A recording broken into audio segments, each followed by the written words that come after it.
దేవుని వాక్యం తెరుద్దాం. అపోస్తలుడైన పౌలు కొరింథీయులకు రాసిన మొదటి పత్రిక. కొరింథీ మొదటి పత్రికలో కొన్ని వచనాలను మనం గమనిస్తాం. 14వ అధ్యాయం.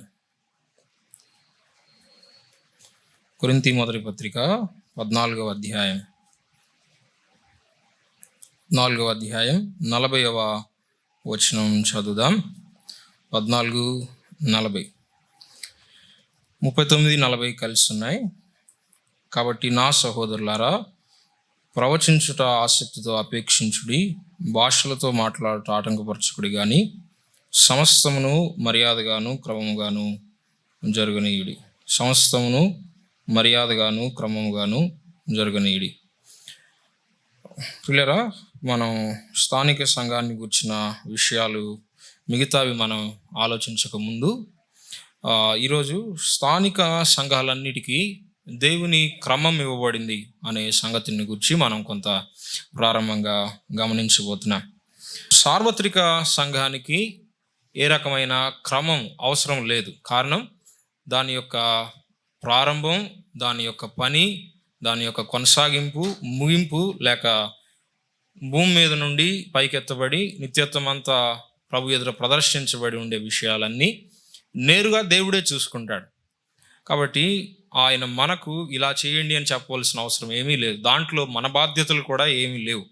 వారి కొరకు మనం ప్రార్థన చేస్తాం, పరిశుద్ధులను ప్రేమిస్తాం, అంతవరకే. కానీ మన బాధ్యతలు అక్కడ కాదు మనం నిర్వర్తించేది. స్థానిక సంఘంలో మన పని, మన జీవన విధానం ఉంటుండగా స్థానిక సంఘానికి ప్రభు క్రమాన్ని ఇస్తున్నాడు. 3 విషయాలు మనం ఆలోచించబోతున్నాం.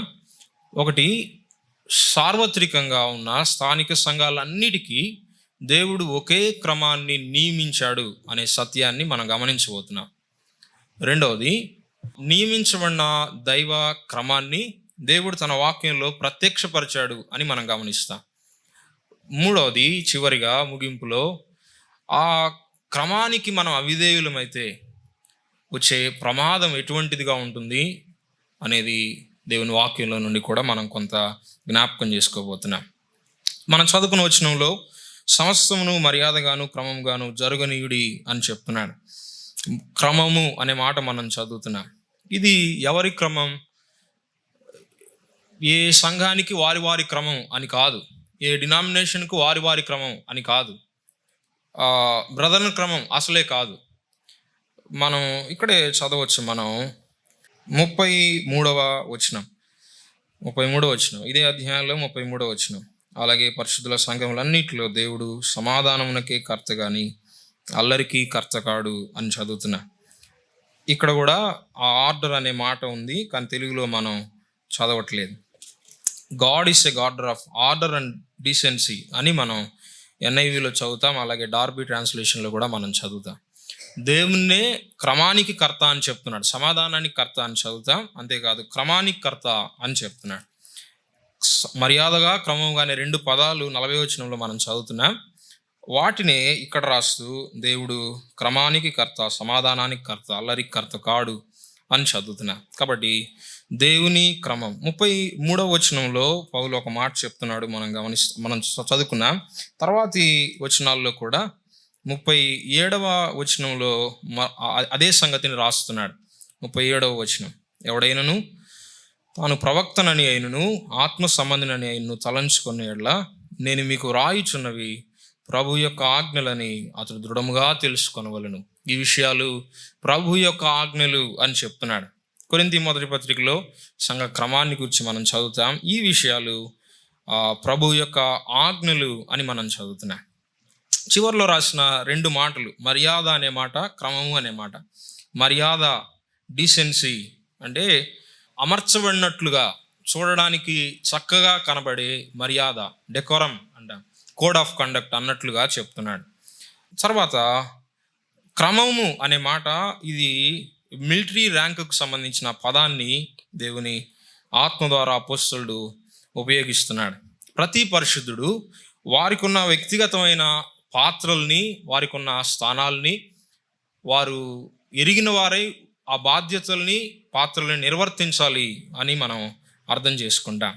ఈ మాట 11వ అధ్యాయం నుంచి 14వ అధ్యాయం వరకు స్థానిక సంఘంలో జరిగే కూడికలను గురించి విషయాలన్నీ చెప్తూ చివరిలో ఈ స్టేట్మెంట్ని రాస్తున్నట్లుగా మనం గ్రహిస్తున్నాం. ఇది ముగింపుగా చెప్తున్నాడు. ఇదంతా ఎందుకంటే సమస్తము మర్యాదగా క్రమముగా జరగాలి అందుకొరకు అని చెప్తున్నాడు. దేవుని వాక్యంలో సంఘానికి మాత్రమే కాదు, మనం చదువుకున్నట్టుగా దేవుడు క్రమానికి కర్త, దేవుడు క్రమానికి దేవుడు. అంటే ఆయన చేసే కార్యాలన్నీ క్రమాన్ని అనుసరించే ఉంటాయి. ఆది కాండంలో మొదటి అధ్యాయం, బైబిల్లో మొదటి పేజీకి మనం వెళ్ళొచ్చు. దేవుడు ఒక్కొక్క దినాన ఆయన సృష్టి కార్యాన్ని జరిగిస్తూ వచ్చాడు.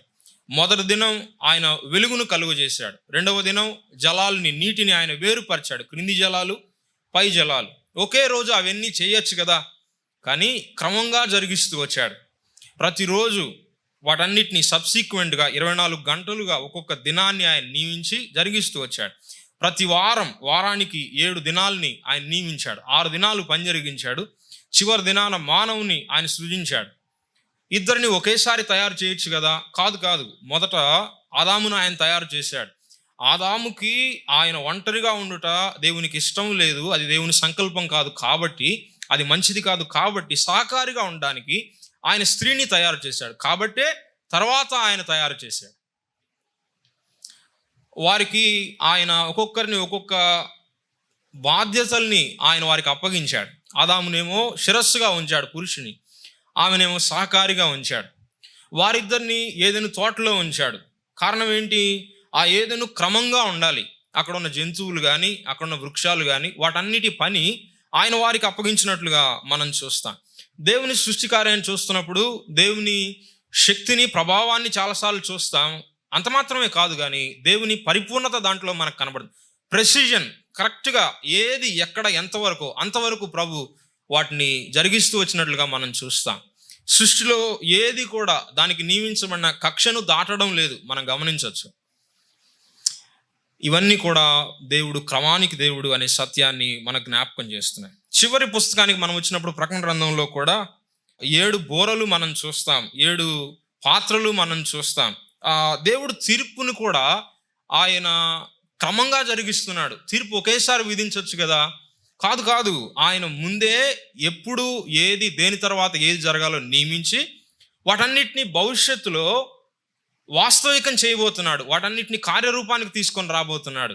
కాబట్టి దేవుని క్రమాన్ని మనం గమనిస్తున్నాం. 15వ అధ్యాయం కొరింథీ మొదటి పత్రికలో కూడా భవిష్యత్తులో ఎటువంటి క్రమంలో దేవుడు పనిచేయబోతున్నాడో మనం చదువుతాం. 15వ అధ్యాయం కొరింథీ పత్రికలోనే మనం ఉన్నాం. 15వ అధ్యాయం 20వ వచనం, 15:20. ఇప్పుడైతే నిద్రించిన వారిలో క్రీస్తు ప్రథమ ఫలముగా మృతులలో నుండి లేపబడి ఉన్నాడు.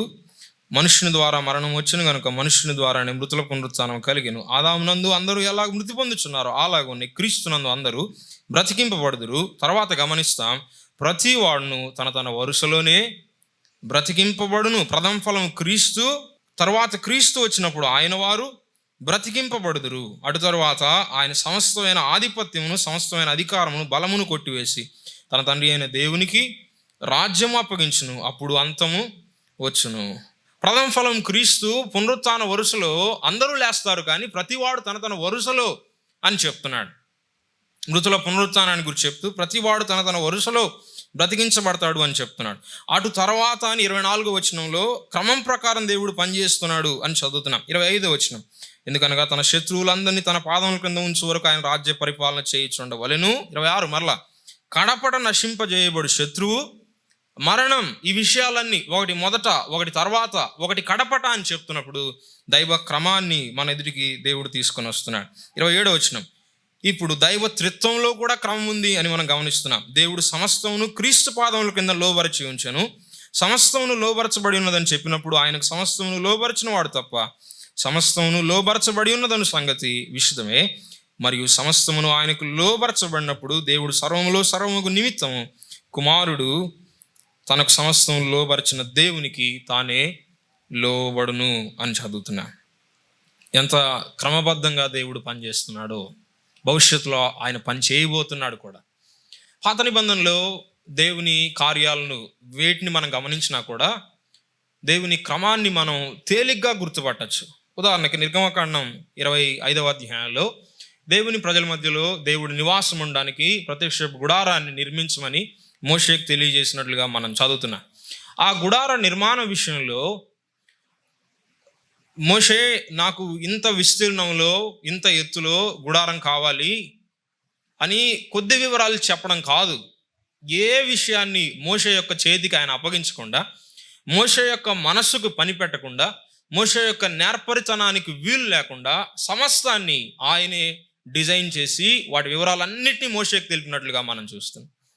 మోషే గొప్ప ఆర్కిటెక్ట్ అయి ఉండొచ్చు, ఐగుప్తులో మోషే వంటి వాళ్ళు లేకపోవచ్చు, కానీ ఇది నా ఇల్లు మోషే, నీ ఆలోచనల ప్రకారం కట్టడం కాదు, నేను చెప్పినట్టుగా నా నివాస స్థలాన్ని నిర్మించాలి అని దేవుడు చెప్తున్నట్లుగా మనం గమనిస్తాం. ఎవ్రీ పత్రికలో కూడా దేవుని హెచ్చరికను మరలా ఎత్తి రాస్తున్నాడు. కొండ మీద నీకు చూపబడిన మాదిరి చెప్పున సమస్తమును చేయడానికి జాగ్రత్త పడుము అని ఆ మందిరమును దాని యొక్క రూపమును నేను నీకు కనపరిచిన విధంగానే చేయాలి, ఇక వేరే ఆల్టర్నేటివ్ ఏమి లేదు అని చెప్తున్నాడు. నిర్గమకాండంలో 25 నుండి 31 అధ్యాయాల వరకు దేవుడు ఎటువంటి క్రమాన్ని తెలియజేశాడో మనం చదువుతాం. దేవుని ప్లాన్ మనం గమనిస్తాం. 35 నుండి 40 అధ్యాయాల్లో ఏమైతే దేవుడు చెప్పాడో ఆ విషయాలన్నిటినీ మోషే అలాగున్నే చేసెను, యెహోవా తనతో చెప్పిన ప్రకారము చేసెను, ఆ చెప్పుననే చేసెను, అట్లు చేసెను అని ఆ వివరాలన్నిటినీ మనం చదువుతాం. నేను లెక్కలేదు, కానీ లెక్కలేసిన వారు చెప్తున్నారు దేవుడు ప్రణాళికను ఎన్ని అధ్యాయాల్లో చెప్పాడో, ఎన్ని వచనాల్లో ఎంత వివరంగా చెప్పాడో, మోషే చేసిన విషయాలు కూడా అంతే కొలతలో, అంటే పేజీల్లో కూడా దేవుని వాక్యంలో రాయబడిన విషయంలో కూడా అంతే రకంగా దాని పక్కనే ఈ వివరాలు కూడా మళ్ళీ రాయబడ్డాయి. ఏమని? మోషే అలాగున్నే చేశాడు అని. 40వ అధ్యాయంలో చివరిగా దేవుని మహిమ అక్కడికి దిగి వచ్చినట్లుగా మనం చూస్తాం. లేవీకాండంలో బలులు అర్పణల గురించి దేవుడు చెప్పడం ప్రారంభించాడు. ఇశ్రాయేలీల మధ్య దైవ పరిశుద్ధతను గురించి దేవుడు వివరిస్తున్నాడు. దేవుని వారు కలుసుకొనవలసిన విధానాన్ని గురించి ఎంత క్రమాన్ని చెప్తున్నాడో దేవుడు. ఒక్కొక్క బలి, ఫలానా బలులు, వాటిలో పేర్లు చెప్పి ఈ రకంగా ఉండాలి అని బలి యొక్క విధులను గురించి ఆయన చెప్తున్నాడు. దహన బలిని గురించిన విధి ఇదే, పాపపరిహార్థ బలిని గురించిన విధి ఇదే, కుష్ఠరోగుని గురించిన విధి ఇదే అని చదువుతాం. ఆ విధి చెప్పున విధి అనే మాటను మనం లేవీకాండంలో ఎక్కువగా మనం చదువుతాం.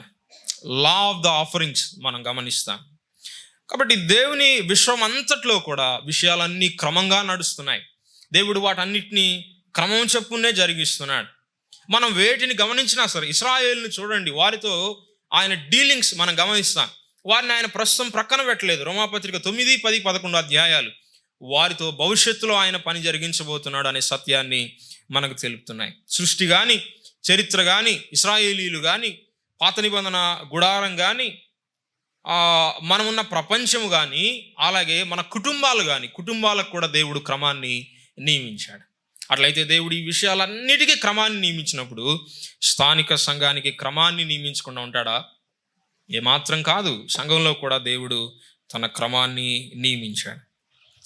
దేవుని కార్యాలన్నీ కూడా, దేవుని చేతి పనులన్నీ కూడా దేవుని సూత్రాలను బట్టి నడిపించబడుతున్నాయి. అంతేకాదు, దేవుని క్రమం వాటన్నిటిలో కూడా ప్రదర్శించబడుతుంది.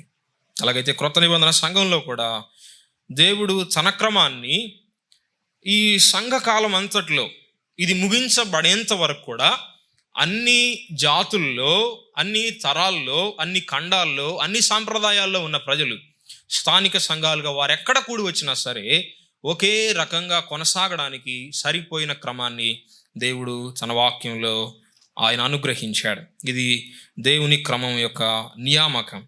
దాని గురించిన పరిచయాన్ని మనం చూస్తున్నాం.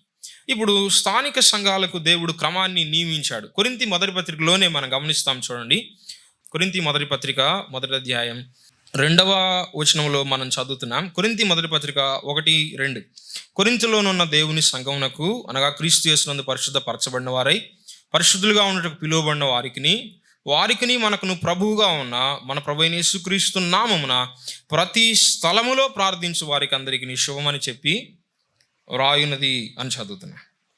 11వ వచనంలో మీ మధ్య కలహాలు ఉన్నాయని క్లోయో ఇంటి వారి వల్ల నాకు తెలియవచ్చింది అని చెప్పి కొరింథులో ఉన్న సమస్యలను గురించే రాస్తున్నాడు, వారికి పరిష్కారాలను దేవుని ఆత్మ ద్వారా తెలుపుతున్నాడు. అయినప్పటికీ ప్రతి స్థలంలో ప్రార్థించు వారికి అందరికీ అనే మాటను మనం గమనించాలి.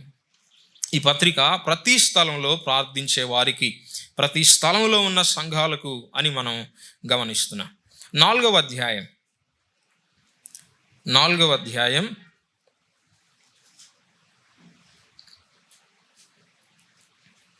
17వ వచనం, 4:17. ఇందు నిమిత్తం ప్రభువునందు నాకు ప్రియుడును నమ్మకమైన నా కుమారునకు తిమోతిని మీ వద్దకు పంపి ఉన్నాను. అతడు క్రీస్తునందు నేను నడుచుకున్న విధమును, అనగా ప్రతి స్థలములోను ప్రతి సంఘములోను నేను బోధించు విధమును మీకు జ్ఞాపకము చేయును అని చెప్తున్నాడు. పౌలు యొక్క బోధనా విధానాన్ని తిమోతి జ్ఞాపకం చేస్తాడు అని చెప్పి, నా బోధనా విధానం అని సింపుల్గా అనట్లేదు. ప్రతి స్థలంలో ప్రతి సంఘంలో నేను బోధించే విధము అని చెప్తున్నాడు. అన్ని సంఘాల్లో కూడా నా విధానం ఒకటే, నా బోధ ఒకటే అని చెప్తున్నాడు. అంతేకాదు, బోధించడం మాత్రమే కాదు, నడుచుకునే విధం కూడా ఒకటే అని చెప్తున్నాడు. ఇక్కడే కొరింథీ పత్రికలోనే 7వ అధ్యాయం 17వ వచనం, చాలా వచనాలు ఉన్నాయి కొరింథీ పత్రికలోనే మనం గమనిస్తాం. 7:17. అయితే ప్రభు ప్రతివానికి ఏ స్థితి నియమించనో, దేవుడు ప్రతివాన్ని ఏ స్థితి యందు పిలిచెనో ఆ స్థితి ఎందే నడుచుకొనవలెను. ఈ ప్రకారమే సంఘములన్నిటిలో నియమించుచున్నాను. 7వ అధ్యాయంలో ఉన్న సంగతులు కొరింథులో ఉన్న వారికి మాత్రమే కాదు, ఇవి సంఘములన్నిటిలో నియమించుచున్నాను అని చెప్తున్నాడు. 11వ అధ్యాయం 16వ వచనం, 11-16 నెగిటివ్గా మనం చదువుతున్నాం.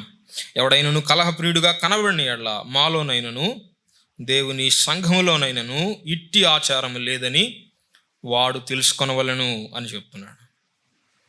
ఇవి ఎవరైనా అంగీకరించకపోతే, వీటితో విభేదిస్తే, అటువంటి విభేదించే విధానం మాలో లేదు, మేమున్న స్థానిక సంఘాల్లో ఎక్కడా కూడా లేదు. అసలు కొరింథీయులు మీరే ఎట్లున్నారంటే డిఫరెంట్ స్టైల్లో మార్చింగ్ చేస్తున్నారు. మిలిటరీ వాళ్ళు మార్చింగ్ చేసినప్పుడు ఒకే క్రమంలో వారు వెళ్తారు, కానీ మీరు డిఫరెంట్గా వెళ్తున్నారు, వేరే డైరెక్షన్లో మీరు వెళ్తున్నారు అని చెప్తున్నాడు. 14:33 దేవుని సంఘములన్నిటిలో, పరిశుద్ధుల సంఘములన్నిటిలో అని రాస్తున్నాడు. 11వ అధ్యాయంలో శిరస్సత్వాన్ని గురించి చెప్తున్న సంగతే 14వ అధ్యాయంలో దాని కొనసాగింపు చెప్తూ పరిశుద్ధుల సంఘములన్నిటిలో అని చెప్తున్నాడు. 34వ వచనం, స్త్రీలు సంఘములలో మౌనముగా ఉండవలెను. కొంతమంది కొరింథీ సంఘములోనే అని చెప్పేవారు ఉన్నారు. ప్లెయిన్గా, సింపుల్గా, చాలా స్పష్టంగా స్త్రీలు సంఘములలో అని చెప్తున్నాడు. 2 సార్లు పరిశుద్ధుల సంఘములన్నిటిలో, అలాగే సంఘములలో అని చెప్తున్నాడు. 11వ అధ్యాయంలో తలపైన ముసుకును గురించిన ప్రస్తావన అక్కడ ఎక్కువగా వివరం ఉంది. అయితే 14వ అధ్యాయంలో వోకల్గా వారు ఏమీ చేయడానికి లేదు అని చెప్తున్నాడు, మాట్లాడడానికి లేదు అని వారి మౌనాన్ని గురించి చెప్తున్నాడు. ఈ క్రమాన్ని గురించి ఆయన రాయడం మాత్రమే కాకుండా 11వ అధ్యాయంలోనే మరొక మాట మనం చదువుతాం చూడండి. ఆయనకున్న ఆలోచన ఎటువంటిదిగా ఉందో మనం గమనిస్తాం. 11వ అధ్యాయం క్రమాన్ని గురించిన పట్టింపు అపోస్తలుడైన పౌలు ఆయన ఎలాగున కలిగి ఉన్నాడో మనం గమనిస్తాం. 11:33 కాబట్టి నా సహోదరులారా, భోజనము చేయుటకు మీరు కూడి వచ్చినప్పుడు ఒకరికొరకొకడు కనిపెట్టుకొని ఉండుడి. మీరు కూడి వచ్చుట శిక్షావిధికి కారణం కాకున్నట్లు ఎవడైనా ఆకలి కొన్న యెడల తన ఇంటనే భోజనము చేయవలెను. తర్వాత మాట, నేను వచ్చినప్పుడు మిగిలిన సంగతులను క్రమపరతును అని చెప్తున్నాడు. అవసరమైంది ఆయన రాసి ఇచ్చాడు, ఇంకా కొన్ని ఉన్నాయి, నేను వచ్చినప్పుడు మిగిలిన సంగతుల్ని క్రమపరుస్తాను. పౌలు పత్రికలు రాసి పంపిస్తున్నాడు. కొన్ని సందర్భాల్లో ఆయన వ్యక్తులను కూడా పంపిస్తున్నాడు.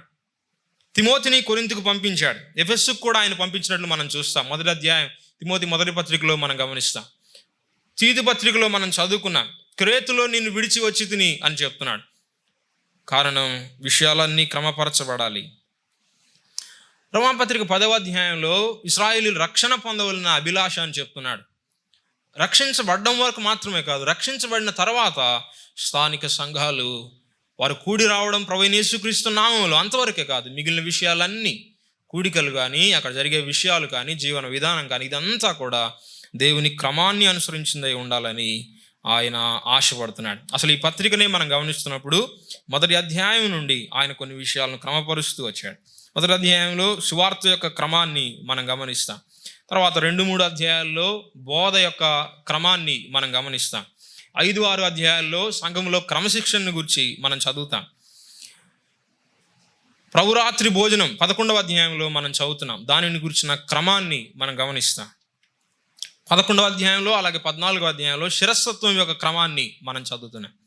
సంఘంలో కూడికలు ఎలా జరగాలో 14వ అధ్యాయంలో చెప్తున్నాడు.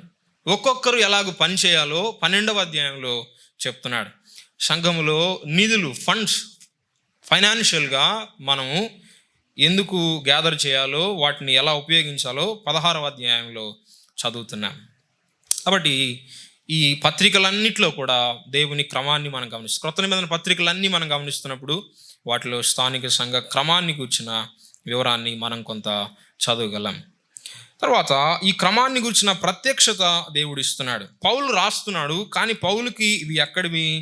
11వ అధ్యాయం 23లోనే మనం ప్రారంభంగా చదివితే 11:23, నేను మీకు అప్పగించిన దానిని ప్రభువు వలన పొంది తిని. రొట్టె విరుచుటను గురించి రాస్తున్నాడు. ప్రభు దాన్ని నియమించినప్పుడు, స్థాపించినప్పుడు పౌలు అక్కడ ఉన్నాడా? 12 మందిలో లేడు. ఆ శిష్యుల సమూహంలో ఆయన లేడు. మరి సంఘముల మధ్య అపోస్తలుగా నియమించబడిన వాడు దాన్ని రానున్న తరాలకి, అప్పుడున్న వారికి కూడా తెలపాలంటే ఆయనకు ప్రభు ప్రత్యేకమైన ప్రత్యక్షతను ఆయన ఇస్తున్నాడు.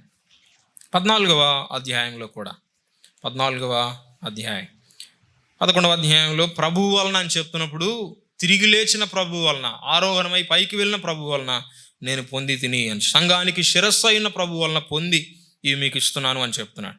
14వ అధ్యాయం 37వ వచనం, ఎవడైనను తాను ప్రవక్తనని అయినను ఆత్మ సంబంధినని అయినను తలంచుకున్న ఎడల నేను మీకు రాయుచున్నవి ప్రభు యొక్క ఆజ్ఞలు అని అతడు దృఢముగా తెలుసుకొనవలెను.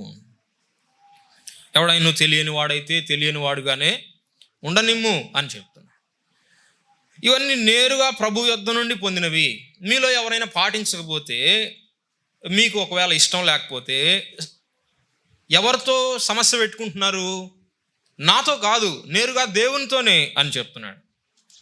యోహాను సువార్తలో ప్రభు చెప్పాడు, ఎవడైనా నన్ను ప్రేమిస్తే నా ఆజ్ఞలు వాడు గైకుంటాడు. ఈ ఆజ్ఞలన్నీ కూడా క్రొత్త నిబంధన సంఘ క్రమం నేరుగా దేవుని పట్ల మనకున్న ప్రేమను అవి పరీక్షిస్తున్నాయి. వాటికి మనం ఎలా లోబడతామో ప్రభు పర్యవేక్షిస్తున్నాడు. క్రొత్త నిబంధనలో సంఘ క్రమాన్ని కనీసం 3 రకాలుగా మనం గమనించవచ్చు, 3 కోణాల్లో విభజించవచ్చు. ఆజ్ఞలు వాక్యంలో ఉన్నాయి. రెండవది సూత్రాలు అంటాం, అవి కూడా వాక్యంలో మనం చదువుతాం. మూడవది క్రొత్త నిబంధనలో ఒక మాదిరిని ప్రభు ఇచ్చాడు, నమూనాని ప్రభు ఇచ్చాడు.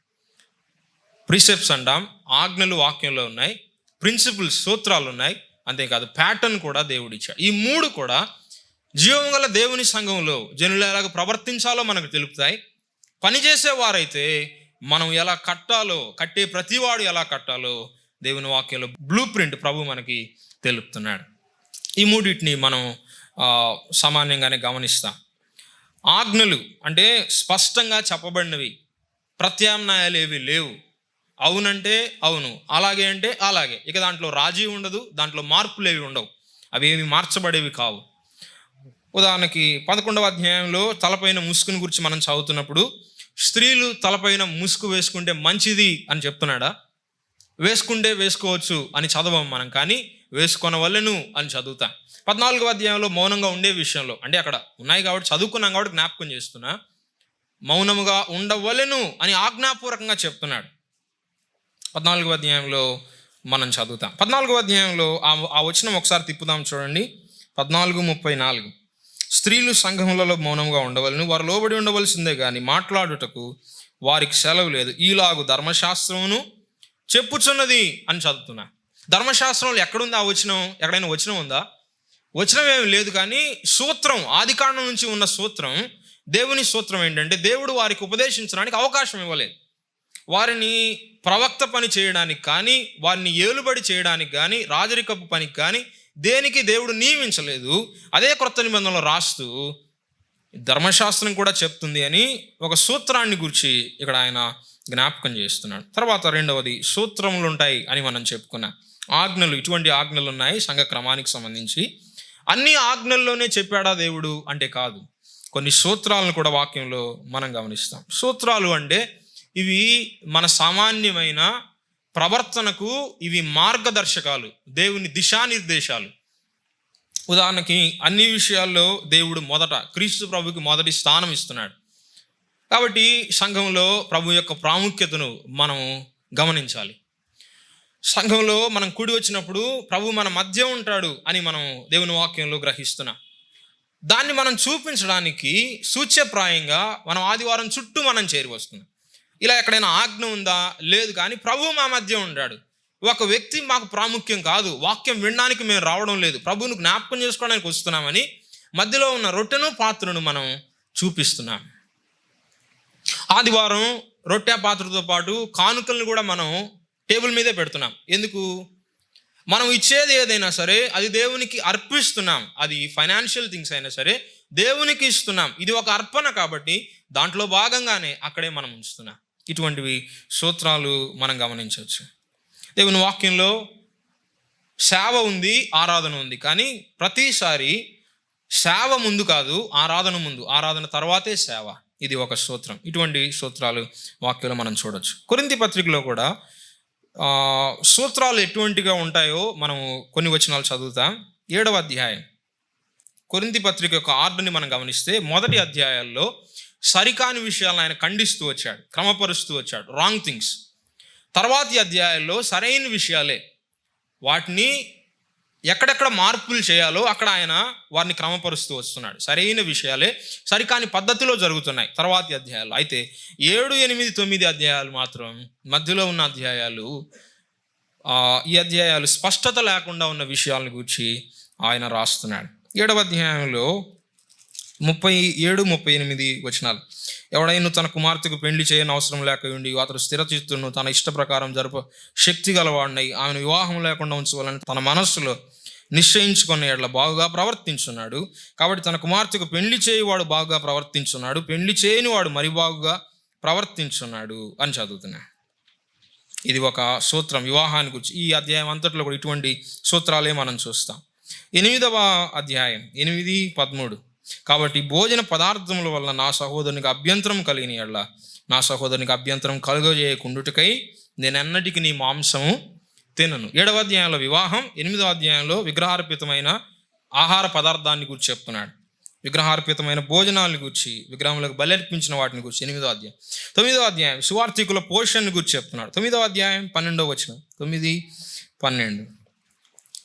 ఇతరులకు మీపై ఈ అధికారంలో పాలు కలిగిన ఎడల మాకు ఎక్కువ కలదు కదా, అయితే మేము ఈ అధికారం వినియోగించుకోలేదు. క్రీస్తు సువార్తకి అభ్యంతరమైన కలుగు చేయకున్నట్టుగా అన్నిటినీ సహించుతున్నాము అని అన్నాడు. అధికారం లేదని కాదు, కానీ ఇతరులకు అభ్యంతరం కలగకూడదు అని చెప్తున్నాడు. 9వ అధ్యాయంలో సువార్తకు అభ్యంతరం కలగకూడదు అనేది సూత్రం. 8వ అధ్యాయంలో సహోదరునికి అభ్యంతరం కలగకూడదు అనేది సూత్రం. 7వ అధ్యాయంలో వివాహ జీవితం ప్రభు యొక్క పనికి అభ్యంతరంగా ఉండకూడదు అనేది సూత్రం. క్రైస్తవ సాక్ష్యానికి అభ్యంతరంగా ఉండకూడదు అనేది సూత్రం. కాబట్టి ఇటువంటి సూత్రాలని వాక్యంలో మనం గమనిస్తాం.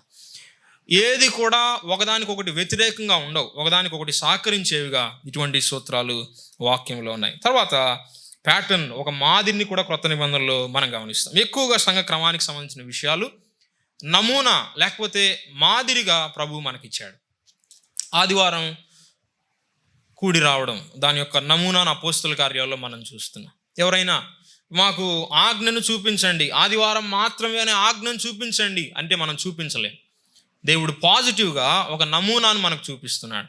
అపోస్తల కార్యాలు 20వ అధ్యాయంలో 7వ వచనంలో ఆదివారం మేము రొట్టె విరుచుట కూడి వచ్చినప్పుడు అని మనం చదువుతాం. క్రొత్త నిబంధనలో కన్సిస్టెంట్గా అపోస్తలు అలాగే మొదటి శతాబ్దంలో ఉన్న సంఘాలు వారి యొక్క మాదిరి ఎలా ఉందో మనం గమనిస్తున్నప్పుడు స్థిరపరచబడిన వారి మాదిరి అది రాబోయే తరాల్లో కూడా సంఘాలన్నిటికీ మాదిరి అని మనం గమనిస్తాం.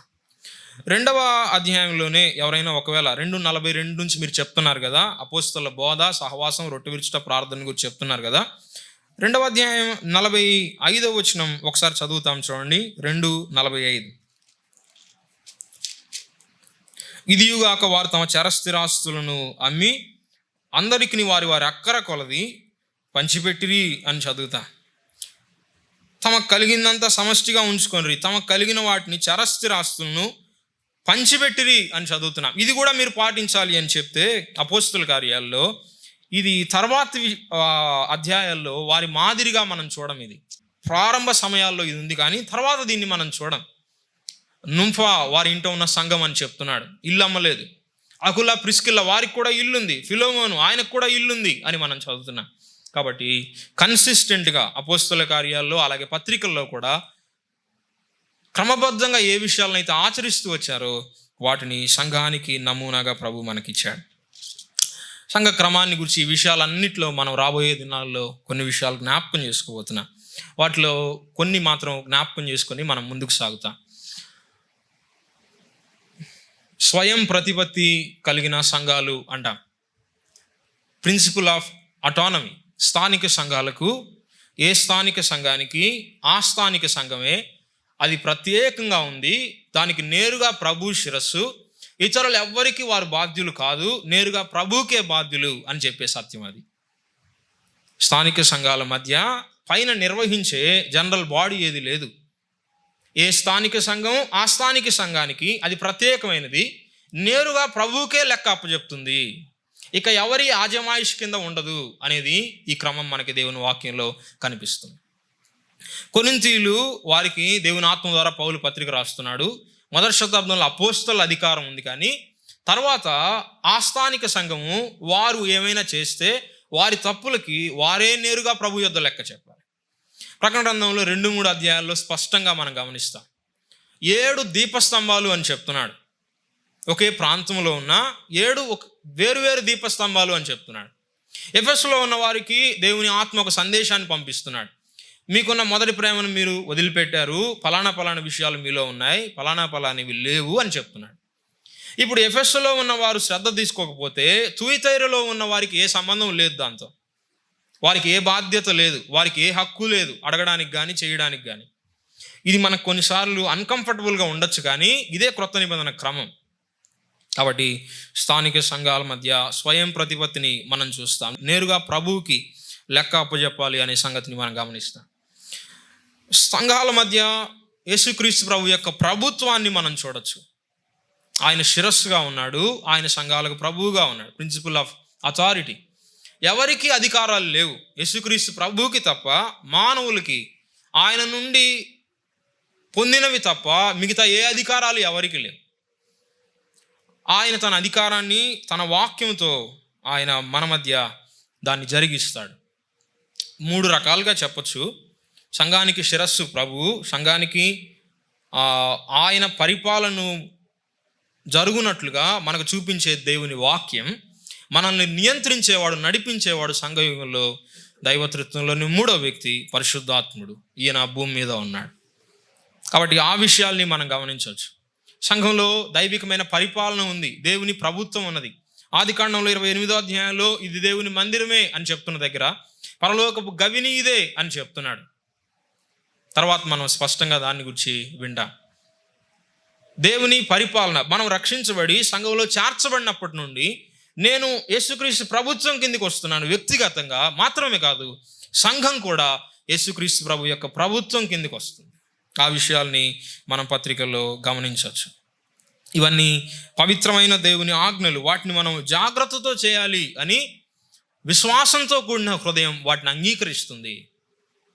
అవును, ప్రభు ఉన్నాడు, సంఘముల మధ్యలో సంచరిస్తున్నాడు, ఆయనకు లోబడి ఉండాలి అనే గ్రహింపు ఆత్మీయమైన నేత్రాలకు అర్థమవుతుంది. అంతేకాదు సార్వభౌమత్వం అనేది కూడా మనం చూడొచ్చు సంఘాల మధ్యలో.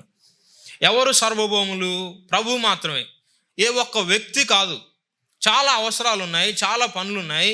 వీటన్నిటిని చేయడానికి ఒక్క వ్యక్తిని ఆయన తయారు చేసి పంపట్లేదు. ఒక్కొక్క సంఘానికి 12వ అధ్యాయంలో చదువుతాం. ప్రతి ఒక్కరికి ఆయన కృపావరాలు ఇచ్చినట్లుగా మనం చూస్తాం. ఎవరికి ఏ వరం ఇవ్వాలో అది ఆయన ఇష్టం. నా భక్తి కాదు, నా సాధన కాదు, నా అనుభవం కాదు, ఇంకొకటి కాదు.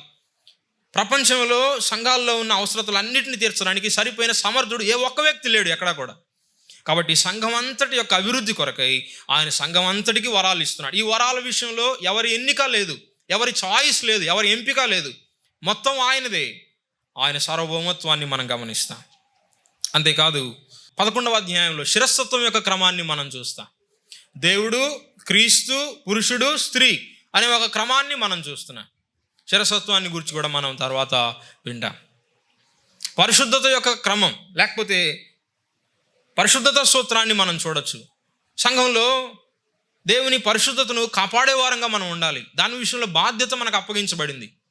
అందుకే సంఘ క్రమశిక్షణ, సంఘం పవిత్రమైంది. ఏ పరిస్థితుల్లో అయినా సరే అపవిత్రతతో పాపంతో రాజీ పడడానికి వీల్లేదు. ఇది దేవుని క్రమం. కాబట్టి ఈ విషయాలన్నింటినీ మనం గమనిస్తున్నప్పుడు ఇవి క్రొత్త నిబంధన సంఘానికి ఆప్షనల్ కాదు, ఇవన్నీ మ్యాండేటరీ, ఖచ్చితంగా జరిగి తీరాల్సిన విషయాలు. ఈ క్రమాన్ని ఖచ్చితంగా పాటించాలి. ఇవి సలహాలు కాదు, ఇవి ఆజ్ఞలు అని చదువుతున్నాం. అందుకే మనం కాబట్టి ఈ క్రమాన్ని గురించి మనం చదువుతున్నప్పుడు లేకపోతే చెప్తున్నప్పుడు, క్రమాన్ని గురించి మాట్లాడుతున్నప్పుడు కొన్నిసార్లు కొంతమంది ఏమంటారంటే, బ్రదర్ అవన్నీ ప్రాముఖ్యం కాదు బ్రదర్, సమాధానం ప్రాముఖ్యం, సువార్త వ్యాప్తి ప్రాముఖ్యం, లేకపోతే ఇంకొకటి ప్రాముఖ్యం బ్రదర్, దీన్ని బట్టి ఖచ్చితంగా మనం ఉండలేం బ్రదర్, ఇది అవసరం లేదు, ఆత్మీయంగా ఉంటే చాలు అని చెప్తారు చాలామంది. మీలో ఆత్మీయత కనబడడం లేదు అని చెప్తారు క్రమాన్ని గురించి మనం ఖచ్చితంగా చెప్తున్నప్పుడు. కానీ ప్రేమ, సమాధానాలు, పరిశుద్ధత ఇవన్నీ ఒక పక్క, దేవుని క్రమం మరొక ప్రక్క లేదు. వాటితో కలిపి దేవుడు చెప్తున్నాడు. ఇవి రెండు కలిసి ఉండాలి అని దేవుడు కోరుకుంటున్నాడు. ఆత్మీయత అనే దానికి డెఫినేషన్ కూడా కొన్నిసార్లు కొన్ని మనకు వినసొంపుగా ఉన్న పాటలు, కొన్ని పదాలు కానీ, కొన్ని పద్ధతులు కానీ, కొన్ని విషయాలు ఆత్మీయంగా కనిపించవచ్చు. కొన్నిసార్లు మనం మోసపోతాం. ఆత్మీయత అనేది దేవుని వాక్య ప్రమాణాలను అనుసరించిందే అయి ఉంటుంది. అదే ఆత్మీయత. వాట్ ఈస్ అన్స్క్రిప్చురల్, ఏదైతే దేవుని వాక్యానికి వ్యతిరేకం ఉంటుందో అది ఖచ్చితంగా అన్స్పిరిచువల్ కూడా, దేవుని వాక్యానుసారమైంది కానిది ఆత్మీయమైంది కూడా కాదు. ఇప్పుడు ఈ క్రమం విషయంలో మనకు ఉండవలసిన జాగ్రత్త ఎటువంటిదో కూడా వాక్యంలో మనం గమనిస్తాం. పాత నిబంధనలో ఒక ఉదాహరణ మనం చూడొచ్చు. దినవృత్తాంతాల మొదటి గ్రంథం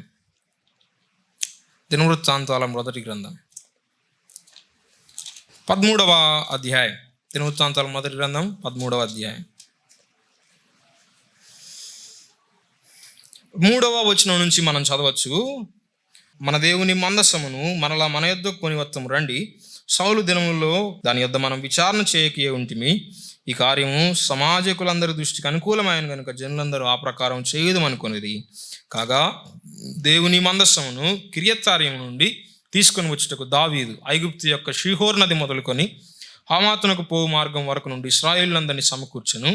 కెరూబుల మధ్య నివాసం చేయుడు దేవుడైన యెహోవా నామం పెట్టబడిన ఆయన మందసమును యూదాలో నుండి కిర్యత్యారీము అనబడిన బాలా నుండి తీసుకొని వచ్చుటకై అతను ఇశ్రాయేలీలందరూ అచ్చడికి పోయిరి. వారు దేవుని మందసమును ఒక కొత్త బండి మీద ఎక్కించి అబీనాదాబు ఇంట నుండి తీసుకొని వచ్చిరి. ఉజ్జాయిను అహోయిను బండిని తోలిరి. దావీదు ఇశ్రాయేలీలందరూ తమ పూర్ణ శక్తితో దేవుని సన్నిధిని పాటలు పాడుచు సితారాలను, స్వరమండలం నుండి తంబురాలను, తాళములను వాయించు బూరలు ఊదుచుండ్రి. వారు కీదోను కళ్ళమునొద్దకు వచ్చినప్పుడు ఎడ్ల కాలు జారినందున మందసమును పట్టుకొని వాళ్ళను ఉజ్జా చేయి చాపుగా యెహోవా కోపము అతని మీద రగులు కొనెను. అతడు తన చేయి మందసమునొద్దకు చాపగా ఆయన అతని మొత్తెను గనుక అతడు అక్కడనే దేవుని సన్నిధిని చనిపోయాను. యెహోవా ఉజ్జాను వినాశనము చేయుట చూచి దావీదు వ్యాకుల పడెను. అందుచేత ఆ స్థలమునకు నేటి వరకు పెరేజుజ్జా అని పేరు. ఆ దినమున దావీదు దేవుని విషయమై భయం ఉంది. దేవుని మందసమును నా యొద్దకు నేను ఎలాగూ తీసుకొని పోవదును అనుకొని మందసమును తన యొద్దకు దావీదుపురమునకు తీసుకొని పోక దాన్ని గిత్తీయుడ ఓబేదెదోము ఇంట్లోనికి కొనిపోయిను అని చదువుతున్నా. దావీదు దినాల్లో జరిగిన ఒక సంభవాన్ని గురించి మనం ఇక్కడ చదువుతున్నాం. దావీదు మందసాన్ని తీసుకొని రావాలనుకున్నాడు. అది మంచిదే, అది అవసరమే, ఆ దేవుని చిత్తం కూడా. ఆ మందసాన్ని తీసుకొని రావడం ప్రజలందరి దృష్టికి అనుకూలంగా ఉంది అని చెప్తున్నాడు. ప్రజలు కూడా ఏకీవించారు, బాగానే ఉంది. కానీ మందసాన్ని తీసుకొని వచ్చే విషయంలో పద్ధతి సరిగా లేదు. దావీదు కొత్త బండిని కట్టించినట్లుగా మనం చూస్తున్నాం. ఇది సరి అయిన పనిని సరికాని పద్ధతిలో చేయడం. ఆ పద్ధతి ఎవరిది? ఫిలిస్తీన్ల పద్ధతి. వారు ఆ బండిని పెట్టి వారికున్న సాంప్రదాయాలు, వారు విగ్రహాలను ఎలా తీసుకొని వెళ్తారో అలాగే తీసుకొని వచ్చారు. వారి విషయంలో దేవుడు చర్య జరిగించలేదు. కానీ ఇశ్రాయేలీలు అటువంటి పని చేస్తున్నప్పుడు దేవుడు జోక్యం చేసుకున్నట్లుగా మనం చూస్తున్నాం. ఉజ్జాకు కూడా దేవుని భయం ఉంది, దేవుని పట్ల ప్రేమ ఉంది కదా. ఆయన చెయ్యి చాపాడు, మందసం పడిపోతుందేమో అన్న ఉద్దేశంతో చెయ్యి చాపాడు. మందసం దేవునికి సూచన, ప్రభువుకి సూచన. అంటే దేవుడు పడిపోతాడేమో అన్నట్లుగా. ఈయన పడిపోయేవాడు కాదు, మిగిలిన వాటన్నిటిని, విశ్వంలో ఉన్న విషయాలన్నిటినీ పడిపోకుండా నిలబెట్టేవాడు. గ్రహింపు లేకుండా ఆయన చెయ్యి చాచాడు, అక్కడే చనిపోయాడు అని చదువుతున్నా. ప్రాణ నష్టం జరిగింది. దినవృత్తాంతాల మొదటి గ్రంథంలోనే 15వ అధ్యాయం, అక్కడ రెండవసారి వారు చేసిన ప్రయత్నాన్ని మనం చూస్తాం. 15వ అధ్యాయం 3వ వచనం, అంతట దావీదు తాను యెహోవా మందసమును సిద్ధపరిచిన స్థలమునకు దాన్ని తీసుకుని వచ్చుటకు ఇశ్రాయేలీయులందరినీ యెరూషలేమునకు సమాజముగా కూర్చుని. మొదటి 3 వచనాలు మనం చదువుకోవచ్చు, అది సహాయకరంగా ఉంటుంది. 12 నుంచి 15 మనం చదువుతాం. లేవీల పితరుల సంతతులకు మీరు పెద్దలై ఉన్నారు అని చెప్తూ, ఇంతకుముందు మీరు ఇశ్రాయేలీయుల దేవుడైన యెహోవా మందసమును మోయక ఉండుట చేతను, మనము మన దేవుడైన యెహోవా యొద్ద విధిని బట్టి విచారణ చేయకుండుట చేతను ఆయన మనలో నాశనము కలుగజేసును. కావున ఇప్పుడు మీరును మీ వారును మిమ్మల్ని మీరు ప్రతిష్ఠించుకొని నేను ఆ మందసమును సిద్ధపరిచిన స్థలమునకు దాన్ని తేవాలను. అప్పుడు యాజకులను లేవీయులను ఇశ్రాయేలు దేవుడైన యెహోవా మందసమును తెచ్చుటకై తమను తాము ప్రతిష్ఠించుకొనిరి. తర్వాత లేవీయులు యెహోవా సెలవిచ్చిన మాటను బట్టి మోషే ఆజ్ఞాపించినట్లు దేవుని మందసమును దాని దండెలతో తమ భుజముల మీద ఎత్తుకొనిరి అని చదువుతున్నా. ఇది రెండవసారి. ఈ రెండవసారి ఏం చేస్తున్నారంటే, రాయబడిన ప్రకారం తీసుకొని వద్దాం అని బయలుదేరారు. ఇప్పుడు దేవుని దీవెన్ను మనం చూడగలుగుతాం. ఇంతకుముందు నాశనం, ఇప్పుడేమో దేవుని ప్రజల మధ్య జీవాన్ని మనం చూస్తున్నాం. ఇంతకుముందు నష్టం, ఇప్పుడేమో మేలును మనం చూస్తున్నాం. దైవ దీవెన్ను మనం చూడగలుగుతున్నాం. రాయబడింది ముందే, కానీ రాయబడిన దాన్ని దావీదు మొదటిసారి లెక్క చేయలేదు. ఒక పాఠం నేర్చుకున్న తర్వాత ఆయన రెండవసారి జాగ్రత్త పడుతున్నాడు. ఇక్కడ రాస్తున్నాడు చూడండి, 15వ వచనంలో అక్కడ ఒక ఆర్డర్ చెప్తున్నాడు. యెహోవా సెలవిచ్చిన మాటను బట్టి మోషే ఆజ్ఞాపించినట్లు లేవీలు చేశారు అని చెప్తున్నాడు. మధ్యలో దావీదుని కూడా పెట్టుకోవచ్చు మనం. యెహోవా ఆజ్ఞాపించాడు, మోషే చెప్పాడు, దావీదు దాన్ని జ్ఞాపకం చేశాడు, దేవుని ప్రజలు దాన్ని, లేవీయులు ప్రత్యేకంగా వారు దాన్ని తీసుకొని వస్తున్నారు, వారు భుజాలపైన మోసుకొని వస్తున్నారు అని మనం చదువుతున్నాం. కాబట్టి రాయబడిన ప్రకారం, దేవుని క్రమం ప్రకారం జరిగిస్తే ఎంత దీవెన ఉందో మనం జ్ఞాపకం చేసుకోవచ్చు. నష్టం ఏ రకంగా అయినా ఉండొచ్చు, ప్రాణ నష్టం అని చెప్పడం లేదు, కానీ దేవుని మహిమను, దైవ సాన్నిధ్యాన్ని, దైవ దీవెనను మనం కోల్పోతాం. దేవుని ప్రజల మధ్యలో ప్రభు యొక్క కార్యాలను మనం చూడలేం. నిస్సారమైన జీవితాలను మనం కలిగి ఉంటాం. ప్రభావం లేని వారుగా మనం కొనసాగుతాం. అందుకే కొరింథీ మొదటి పత్రికలో ఒక హెచ్చరికను మనం చదువుకుందాం. చూడండి, మనం ముగింపుకు వస్తున్నాం. కొరింథీ మొదటి పత్రిక 4వ అధ్యాయం, కొరింథీ మొదటి పత్రిక 4వ అధ్యాయం 6వ వచనం, 4-6.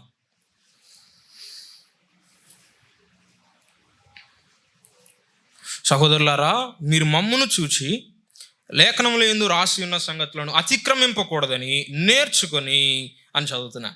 లేఖనములో యందు రాసి ఉన్న సంగతులను అతిక్రమింపకూడదు అని చెప్తున్నాడు. Not go beyond what is return. దేవుడు సంఘ క్రమాన్ని గురించి చెప్పినప్పుడు మనం ఆలోచన చేస్తే ఏమి రాయించాడు? చాలా విషయాలు రాయించాడు. సృష్టి ఒక్క అధ్యాయంలోనే రాయించాడు. గుడార నిర్మాణం చాలా అధ్యాయాల్లో రాయించాడు. సంఘ క్రమాన్ని గురించి చెప్తే ఒకవేళ ఇంకా అంతకన్నా ఎక్కువ అధ్యాయాల్లోనే రాయించి ఉండొచ్చేమో. ఈ అధ్యాయాలన్నింటిలో దేవుడు రాయించాడు. కొంతమంది ఏమంటారంటే, దేవుని వాక్యంలో ఆజ్ఞలాగా ప్లెయిన్గా రాసి ఉంటేనే మేము చేస్తాం, ఇక మిగిలిన విషయాలన్నింటిలో స్వేచ్ఛ ఉంది అని చెప్తారు. వారి ఆలోచన ఏంటంటే, దేవుడు ఒక విషయాన్ని చెయ్యవద్దు అని చెప్తేనే అది నిషేధించబడినట్టు అని అనుకుంటారు. కాదు, దేవుని వాక్యం ఒక విషయాన్ని అనుమతించినప్పుడు అనుమతించని ప్రతీది కూడా నిషేధించబడింది. ఒకే పద్ధతిని దేవుడు చెప్తాడు, ఆ పద్ధతికి వేరైన ప్రతీది నిషేధించబడింది.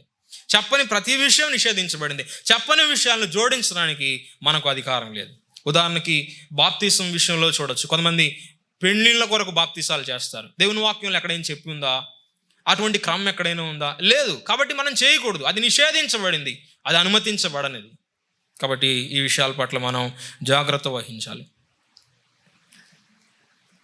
దేవుని ఇల్లు అని సంఘాన్ని గురించి చెప్తున్నాడు. తిమోతి మొదటి పత్రికలో మనం చదువుతాం.